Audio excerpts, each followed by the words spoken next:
is Gavin Morton, and we're in Las Vegas today, and I'm visiting with Gretchen Alarcon. How are you today? Doing well. How are you doing? I'm doing fine. Gretchen is Group Vice President of Product Strategy and has a wealth of knowledge on artificial intelligence and how AI impacts human resources. So, talk to us about the latest and greatest things that you guys are working on in AI. So there's a lot going on. How much time have you got? Oh, lots of time. Okay, good.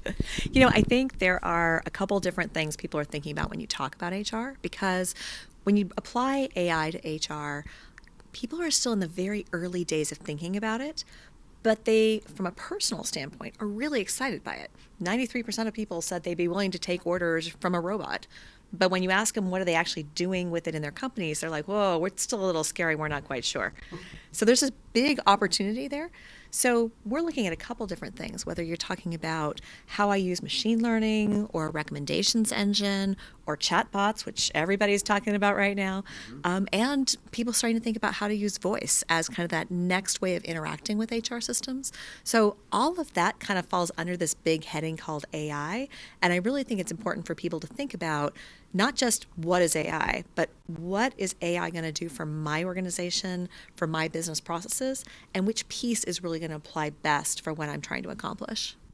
So, good point. The people shouldn't be thinking about AI because AI is a means to an end, Exactly. right? So, candidate engagement, for instance, right? AI allows people to be responded to and not left in the lurch, right? So how it impacts them is very important. No, that's a great topic. Yeah, if you think about it from a candidate standpoint, there are a couple of different things where AI can really change the way a candidate experiences their application process. A great example of that is as you're on a website thinking about applying, if there's a chatbot right there that you could ask questions about and say, how are you considering this position? Would you consider a junior candidate? What's the career path like for someone who's applying for this role? These are questions that typically today a candidate would have to wait until a phone screen or an in-person interview to ask, but they can get that information right now from a chatbot, and that might make them more likely to apply. Or it might be something where the answer might be no, but the company can redirect the candidate someplace else. So no, we wouldn't consider a junior candidate, but there are other positions, and here are some examples, that might then engage the candidate in a different way. So candidate engagement, kind of process and recruitment is obviously a huge part of what AI can do. What do you think the biggest impact is going to have on HR in the next couple of years? Wow, that's a big question. I think one of the most important things when we think about where AI is going to add value is where can the technology find connections or find better ways to engage more than what an individual human being could do. So, for example, just using the recruiting example to start from, in the past, we've done a lot with just matching candidates against requisitions, right? 100 people applied, and a typical recruiter does a quick sort and then just goes down the list, right? Well, going down the list is going to get you the best fit for the rec, which is a good starting point. But if AI can be added in, maybe not just looking at fit to the profile, but what backgrounds make someone more likely to be a success at our company, or what makes them likely to be a longer tenured employee? How do we know that someone is really a great fit for the profile, but people with this background don't typically accept offers from our company, right? So AI could maybe come in and say, here are 100 applicants, here are the 5 that you should really go after right now. And I think that's something where we go beyond just percentage match into really guiding recruiters to spend their time on the best candidates. Oh, that's fantastic. Thinking about that front end a little bit more and figuring out more of a fit. Any tools that you've seen in terms of that upfront assessment and culture fit for the roles? So I think, again, part of it is understanding, not just in recruiting, but just in general, how can we start to get that information all in one? So we, for example, have had a predictive analytics engine there's a good technology term for you, for about 10 years in our product. But what we did was we actually partnered with another vendor to kind of say, what are the characteristics that would make someone a top performer? Or what are the characteristics that might lead someone to be at risk of leaving your company? We put that into an algorithm, and then we deliver that as product to say, here is the flight risk for your organization, or here is the likelihood that this person's going to be a top performer. And then the important question is, what do you want to do about it? So it's not just enough for the system to say, hey, red flag, here's a problem. What we want to do is then say, okay, here are some options, some things you might consider. Maybe the person who is at flight risk hasn't had a vacation in 2 years, and we need to just get them out of the office for a little bit, for example.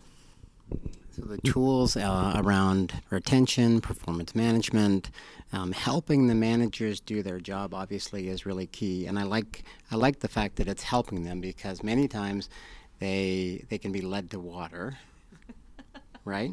But then they have to do something with it. And so the system can urge and even require them to do something. Well, and also, I think where we see this going, now this is getting a little bit more into where I want to see technology go, but it is still something we're researching right now, is where can the system start to detect patterns in your own behavior and then give you guidance? So, for example, if I, as a manager, generally say if an expense account is less than $500, I'm just going to automatically approve it, right? Why am I wasting my time reviewing these expense accounts? What I would like the technology to do is to say, you have 4 expense accounts that are under $500 waiting for your attention. Would you like me to approve them? And I will say, yes, absolutely. I would like you to approve them. Similarly, we could do the same thing where requisitions that are in budget, you automatically approve them. Would you like me to just approve them instead of making me look at individual requisitions or promotions or transfers or whatever other HR processes? So I think when the system can start to say, these are how we engage, or this is my own pattern, and then make me smarter or take work off my plate, that's really where the AI starts adding value for a manager. Oh, that's really neat. How do you see roles changing as a result of this type of change? A manager who has the system providing oversight, who then makes sure that the system has the right oversight in place. Very important question, right? Because what you don't want to do is say, wow, I've got this great technology that is helping me make really bad decisions. That's not what we want. I think a couple things that become important. You really have to look at what are the outcomes you're trying to get to, and is the system helping you get to those outcomes? The system is going to give recommendations, but I think most importantly, whenever you're looking at any of these kinds of technology, there still has to be a human in the driver's seat. We don't want the system just automatically approving or automatically doing this. We want an individual, because the system doesn't have creativity or empathy or judgment in a lot of cases. That's really where the human skills come in. So it's very important when you think about how you're going to leverage AI or machine learning or any of these other cool technologies, you really need to think about what outcomes you're trying to get to and who are the people who are going to be measuring and making sure that you are getting to those outcomes that you wanted.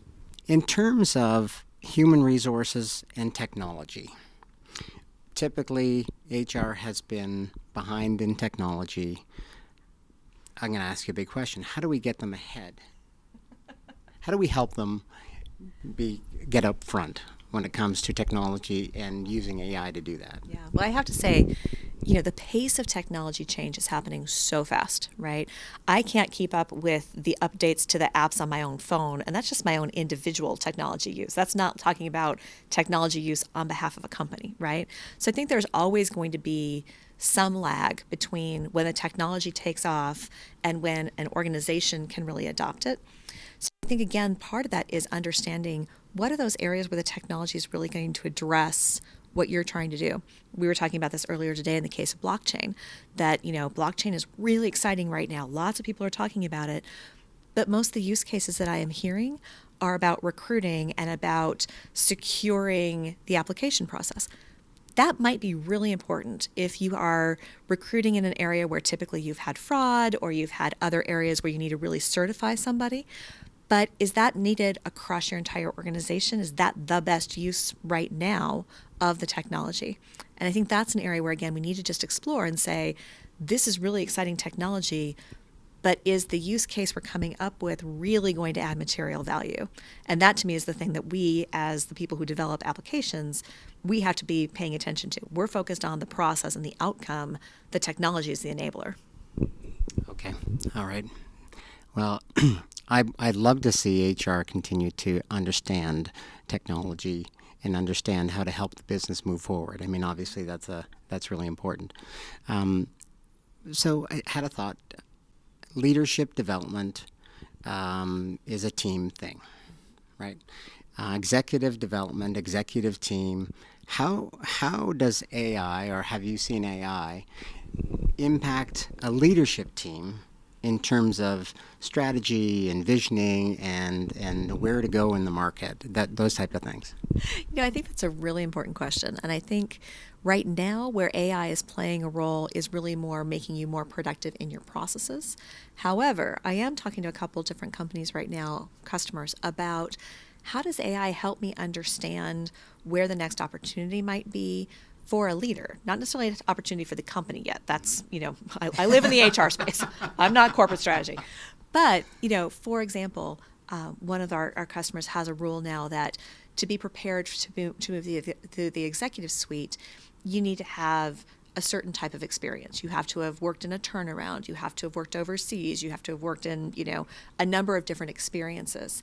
And so one of the things that they were looking at in their talent review process is how do they create talent pools for various people in that role? Mm-hmm. And I kind of said, well, hang on a minute. Could AI play a role where I could take someone and say, they're ready and there's an opportunity that we see coming, let's start aligning that, right? And then again, that's in the ideation stage right now. But I do see an opportunity there to kind of better align people with the opportunities that are coming their way within the company.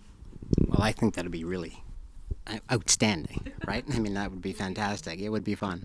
And I think that more and more people understand what they're supposed to do, but still don't do it. And so if you can, diversity and inclusion, people understand it, but if they're not acting on it, if a system and a process and an artificial intelligence can help the hold accountable part of it, that would be pretty cool. Do you think that'll happen? I think that there's a lot of opportunity to just remove friction from the process as well. So when you think about AI, whether if you're using chatbots or you're talking about other capabilities like that, people tend to be more adoptive of things that are familiar to them. So, for example, if I usually text people and I'm familiar with that, if I'm now texting to a number to give feedback on a person or something like that, that in my head, I'm just doing what is normal. But behind the scenes, the system is actually working on my behalf to align with the various processes. That's a good thing for me. Same thing with voice. I've talked to people a lot of times that I live in California. We spend a lot of time in cars, right? The number of things I could get done from an HR standpoint if I'm using voice, I could give feedback on every single person who was in the meeting and say, you did a great job, you needed to improve here, some coaching, that sort of a thing. But I could actually document that against their performance record. Huge value. But I'm not thinking about it in terms of the technology behind it. I'm thinking about it as I want to be productive while I'm driving from the meeting home, and the technology is what's going to make me productive. Right. Okay. So I have one other question for you. So we did a survey last year that said less than 9% understood how AI impacted HR in their organizations. You guys did something that said 93% of employees are ready to take direction from a robot. Okay. So I want you to look forward for me and tell me, what do you think the adoption will be over the next few years of employees? Yeah. I think what we're going to see happen is the broad category of AI is going to start to segment into various types of technologies that are being adopted, because I think AI is so broad that it's very hard for people to say, oh, I adopted that. But if I say, you know what, you're going to roll out a chatbot that makes it easier for your employees to engage with the HR system or for your candidates to find the next position, I think we're going to see that kind of adoption. I think we're also going to see technology being enabled into processes. So machine learning coming into the learning product or into career development or other things like that, where the end user may not necessarily see that as AI, but they'll know that they've improved their process. So I think what we're going to see is, rather than saying, did you adopt AI, we're going to wind up saying, did you re-engage your employees in a different way, and is the technology helping you do that? Well, thank you very much. It's been a great pleasure talking to you, and I look forward to talking to you again. Thank you very much.